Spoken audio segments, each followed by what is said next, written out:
اور جو آگ کے پاس ہے۔ میں نے سنا ہے کہ وہ اتنا کمپیکٹ ہے کہ ہتھیلی میں بھی آ جاتا ہے، پر میجک اسپیشل ہے اس کے اندر کا۔ اس میں لگ بھگ 1000 بلین گولڈ بھی آ سکتے ہیں۔ کما ڈر کے پیچھے ہٹ گیا۔ اسے یہ سب کیسے پتا؟ یہ آئٹم تو میں تب کے لیے خریدا تھا جب میں دوبارہ اکاؤنٹنٹ بنوں گا۔ اس کے بارے میں تو کسی کو میں نے نہیں بتایا تھا۔ گیزل نے بات جاری رکھی۔ دوسرا یہ کہ اکاؤنٹنٹ بننے کے بعد آپ میری فائنینس کو مینج کرنے کے لیے مجھے ایڈوائس دیں گے۔ کما حیران ہو گیا۔ تمہارا کیا مطلب ہے؟ گیزل نے اس کے میتھڈ کی تعریف کی۔ میں نے بس ایک کوئک لک ڈالی، پر مجھے فائنینس مینج کرنے کا بالکل کلیئر راستہ دکھ رہا ہے۔ آپ جیسے جینیس پر میں اپنے پیسوں کے معاملے میں پوری ٹرسٹ کر سکتی ہوں۔ کما ایموشنل ہو گیا۔ آپ کی آنکھوں سے آنسو کیوں آ رہے ہیں؟ گیزل اسے یہ دیکھ کر پوچھنے لگی۔ لیکن کسی نے اس کی اکاؤنٹیبلٹی کو پہچانا تھا، یہ سوچ سوچ کر ہی اسے بہت خوشی ہو رہی تھی۔ سب لوگ اسے اتنے سالوں سے اتنا زیادہ نیچا دکھا رہے تھے جس کی کوئی لمٹ ہی نہیں۔ اس نے اپنے آنسو صاف کیے۔ گیزل نے فوراً اپنی ڈریس سے ایک پیپر نکالا۔ تو آپ کا کیا خیال ہے؟ کیا آپ میرے ساتھ کانٹریکٹ سائن کرنا چاہیں گے؟ کانٹریکٹ پر لکھا تھا آرٹیفیکٹ پروسیسنگ اور اسسٹنٹ کا لائف ٹائم کانٹریکٹ۔ یہ کانٹریکٹ پارٹی اے یعنی غزل اور پارٹی بی یعنی کما کے بیچ سائن ہو رہا ہے۔ کما بنا کسی معاوضے کے غزل کے فائنانس مینج کرے گا اور غزل اسے دوبارہ بحال کروائے گی۔ کما اس پر راضی ہو گیا، پر اب وہ بہت زیادہ حیران تھا کہ غزل کو یہ سب کیسے پتا چلا۔ اسی وقت مائیں اوپر سے میرا پوزا فلورنس کو لے کر نیچے بیسمنٹ میں آ رہی تھی تاکہ غزل کو ڈانٹ پڑوا سکے۔ میرا پوزا آتی ہے، کیا تم ابھی تک ہوش میں ہو؟ غزل گھر میں ایسا ہنگامہ مچا رہی ہو۔ غزل بالکل اطمینان سے مسکرائی۔ میڈم میرا پوزا، آپ بالکل رائٹ ٹائم پر آئی ہیں۔ مجھے ابھی تک ایک بہت ہی زیادہ انٹرسٹنگ چیز ملی ہے۔ کیا آپ میرے ساتھ تھوڑی دیر کے لیے آئیں گی؟ سین شفٹ ہوتا ہے کانفرنس کی آفس کی طرف، جہاں کاؤنٹ اپنے سیکرٹری سے رپورٹ سن رہا تھا جس نے غزل کے پاس کو ٹریس کیا تھا۔ سیکرٹری نے بتایا، سر گھر میں مس غزل کے بارے میں سب کا ریئیکشن بہت ہی زیادہ نیگیٹو رہا ہے، اسپیشلی طور پر میرے پوزا کی طرف سے۔ وہ کہتی ہیں کہ وہ غزل کی کیئر کرتی تھی، غزل ہمیشہ روم میں بند رہتی تھی اور گالیاں دیتی تھی، پر سر زیادہ تر گواہ سروینٹ ہے اور ان کی باتوں میں تو بہت زیادہ نیگیٹو فیلنگ آ رہی ہے اور ان سب کی باتیں آپس میں بہت زیادہ چینج ہیں، جس سے لگتا ہے کہ یہ سب فیبریکیٹڈ ہے۔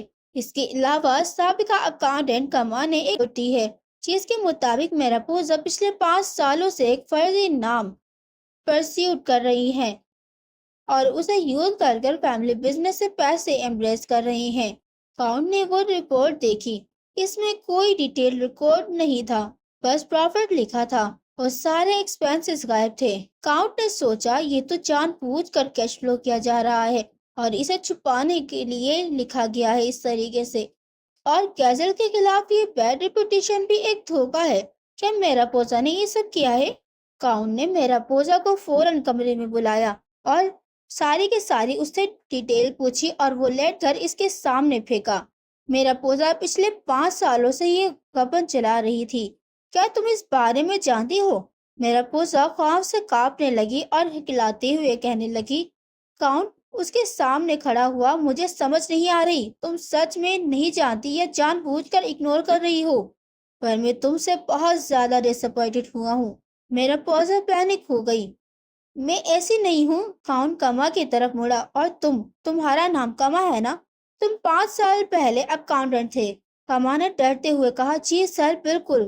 کاؤنٹ نے کما کے بنائے گئے اکاؤنٹنٹ سسٹم کی تعریف کی، جس سے بندے نے پرانے میتھڈ کو چینج کر کے اتنا ایفیشینٹ سسٹم بنایا جو کہ ایک اکیڈمک ریولیوشن ہے۔ کاؤنسل آف ایلڈر سے لے کر میری سسٹر تک سب انکمپیٹنٹ ہیں اس میں۔ ایسے جینیس کو وائن سیلر میں پش کر دیا گیا۔ میرا پوزا، آپ کوئی جسٹیفیکیشن دینے کی ضرورت نہیں۔ اب سے تم فیملی میٹرز میں انٹرفیئر نہیں کرو گے۔ خود پر ریفلیکٹ کرو۔ تمہارا سوشل پارٹیسپیشن بھی بند ہے اور تم سب سے بڑی میٹ سے بات کر سکتی ہو۔ میرا پوزا چلاتی ہے، بھائی میرے ساتھ ناانصافی ہو رہی ہے، یہ گیزل جھوٹ بول رہی ہے، آپ اپنی سسٹر کے ساتھ ایسا کیسے کر سکتے ہیں؟ کاؤنٹ نے اپنے دانت پیس کر کہا، کیا تمہیں لگتا ہے کہ میں کوئی پھول ہوں؟ کیا تم اس بچے پر بلیم لگا رہی ہو جسے تم ہمیشہ گھر میں بلی کہتی آئی ہو؟ میرا پوزا کے پاس کوئی جواب نہیں تھا، وہ اپنی ڈریس کا کونا پکڑ کر کانپنے لگی۔ کاؤنٹ نے ہاتھ کراس کیے، بس اب میں مزید کوئی ڈرامہ نہیں سننا چاہتا۔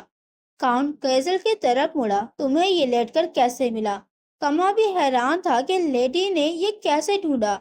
گیزل نے وائن کا ایک سپ لیتے ہوئے شرارت سے جھوٹ بول دیا، میں تو بس وہاں وائن پینے گئی تھی اور بیرل گرنے سے فرش ٹوٹ گیا۔ کاؤنٹ مسکرایا، اگر تم کہہ رہی ہو تو سچ ہی ہوگا۔ میرا پوزا بھی یہ سن کر حیران تھی کہ کاؤنٹ اتنی ایزیلی اس کے بات پر یقین کر رہا ہے۔ گیزل کیئرفلی پوچھا، تم تو کیا مجھے اس کا کوئی ریوارڈ مل سکتا ہے؟ کاؤنٹ نے سر ہلایا، شیور، تمہیں کیا چاہیے؟ گیزل نے بنا کسی ہچکچاہٹ کے مائع کی طرف انگلی اٹھائی۔ مائع بالکل کنفیوز کھڑی تھی۔ گیزل نے اونچی آواز میں کہا، پلیز اس میڈ کو پنش دیں۔ جب وائن سیلر میں صرف ہم دو تھے اس نے مجھے بہت ڈس ریسپیکٹفل پکارا تھا اور بہت روڈ بیہیو کیا تھا۔ مائع چلاتی ہے، پر آپ بھی تو مجھ سے بہت زیادہ روڈ بیہیو کر رہی تھی، حالانکہ آپ نے مجھے ہٹ بھی کیا تھا۔ گیزل نے ہاتھ کراس کیے اور ڈانٹ پیستے ہوئے بولی، ہاں میں نے تمہیں ہٹ کیا تو کیا ہوا؟ کیا ایک بدتمیز نوکرانی کو سزا دینا غلط ہے؟ مائع نے بے زبان ہو گئی۔ کاؤنٹ نے اپنا پیشنٹ کھوتے ہوئے کہا، ہم ایسی روڈ میٹ کو مینشن میں نہیں رکھ سکتے، سزا کے طور پر تمہیں ابھی مینشن سے کک آؤٹ کیا جاتا ہے۔ گیزل خوشی سے اچھل پڑی، واقعی؟ پلیز اسے بنا کسی ریکمنڈیشن لیٹر یا سیورنس پے کے باہر نکالیں۔ مائع پینک ہو گئی، بنا ریکمنڈیشن لیٹر کے؟ یہ تو ایک میٹ کو سڑک پر مرنے کے لیے چھوڑنے جیسا ہے۔ گیزل نے اپنے کندھے اچکائے، تو اس سے میرا کیا تعلق؟ مائع نے میرا پوزا کی طرف دیکھا، پلیز مجھے بچائیں۔ پر میرا پوزا خود اپنی جان کے لالے پڑے ہوئے تھے، وہ اس کی کیا مدد کرتی؟ اور سوچ رہی تھی کہ کاؤنٹ گیزل پر اتنا ٹرسٹ کیوں کر رہا ہے جبکہ وہ اس اسٹیٹ کا سب سے بڑا برڈن تھی۔ اب کما دوبارہ اسٹیٹ کا مین اکاؤنٹنٹ بن چکا تھا اور میرا پوزا کا گیم اوور ہو چکا تھا۔